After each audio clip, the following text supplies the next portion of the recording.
So we've talked a bit about tautomerization, and we probably talked way back at the beginning of Organic 1 about how tautomerization happened. But let's go over it in more careful detail. So we can have base catalyzed tautomerization, or we can have acid catalyzed tautomerization. I'll do base first, then we'll do acid. So what can happen is a hydroxide or some kind of a base will pull off a proton. This electron pair moves up towards the carbonyl, pushing this electron pair up onto oxygen. So that gives us an intermediate, which is an enolate. And then the enolate can grab that proton back off of a water to make the enol. Now, under acid conditions, the change is the same, but of course the mechanism is slightly different. So if I take a ketone or some kind of a carbonyl and I add an acid to it, the carbonyl oxygen can get protonated first. Then to eliminate the charge on the oxygen, we can take this electron pair from the carbonyl pi bond out onto oxygen. And here we can use our water to come by and remove a proton, alpha to the positive charge,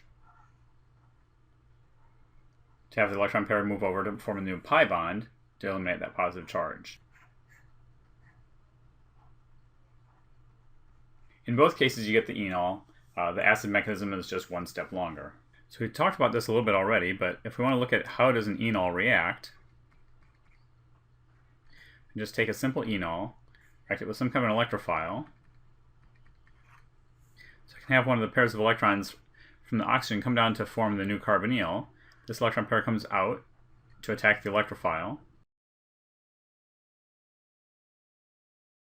Then water or some other neutral type molecule will come by and deprotonate our protonated carbonyl to eliminate the positive charge.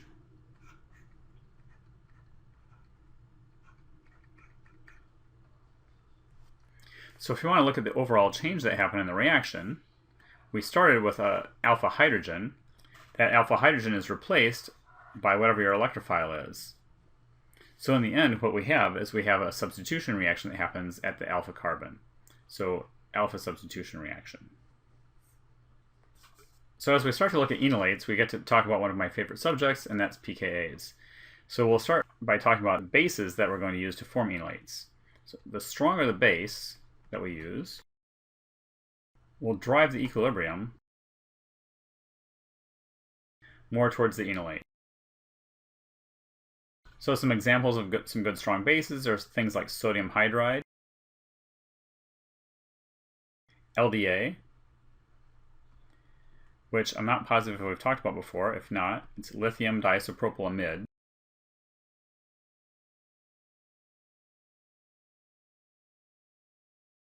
Which is made from diisopropylamine. And this is one of the things that sometimes I hate about chemistry, is that we use words that have different meanings in different situations. So lithium diisopropylamide isn't an amide at all. An amide is a carbonyl with an amine next to it. But we also say that if we have a nitrogen with a negative charge on that nitrogen, we call that an amide ion.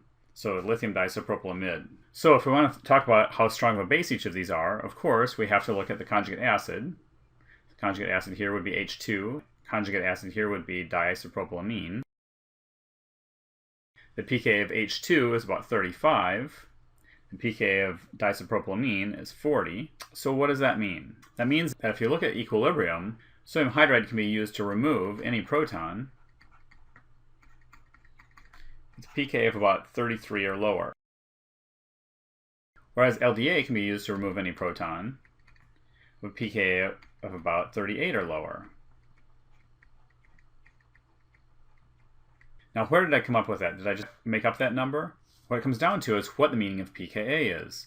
So the pKa is a negative log of the acidity constant.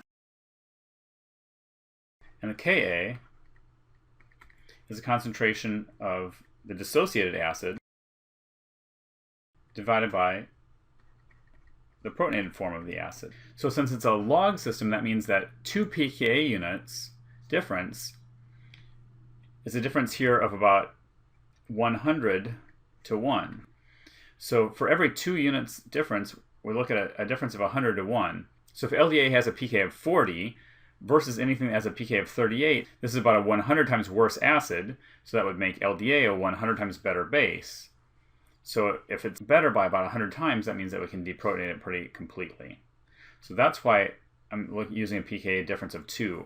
So if I have a base whose conjugate acid is 40, it can deprotonate anything, typically about 38.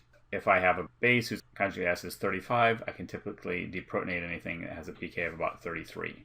So if I take something like a ketone or an aldehyde, whose pK is about 19.2, I can treat that with LDA to deprotonate and form the enolate. Also, I can take that and react it with sodium hydride to deprotonate and form the enolate. Now, with a pK of 19.2, what do you think would happen if I take that and add some kind of a weaker base, like sodium ethoxide, or sodium hydroxide? Now the equilibrium is going to actually lie much more towards the side of the ketone. The conjugate acids of these two have pKa's in the range of 14 to 16 of water or ethanol. And that means with a pK of 19 that this is going to lead about 1,000 to 10,000 times towards the ketone side for every one time that's going to lead towards the enolate. So these are not very good bases to deprotonate a ketone or an aldehyde. If we have a beta diketone that has a pK of around 9, we'll take a look at why that is in just a second. We can use one of those weaker bases. So we can use something like sodium ethoxide to deprotonate this, causing electron pairs to move over to form an enolate. And we could also use sodium hydroxide, it would do the same thing. So here's the question, why is this more stable? Well, it comes back to one of our 5 main principles again, and it comes down to resonance. So if you look at this intermediate, the question I would ask you is, what's the hybridization at each position around here? And so this is going to be sp2 at the carbonyl oxygen. This one will be sp2 at this carbonyl carbon. This is sp2 at the enolate carbon. This one's also sp2. And up here, we have an oxygen with a negative charge on it. And this one can also be sp2. And by being sp2 now, this electron pair in this oxygen is delocalized all the way through this entire system, all the way up to this other oxygen. So we've got 1, 2, 3, 4, 5 atoms delocalization. And that's what makes this very stable. And since the conjugate base is very stable,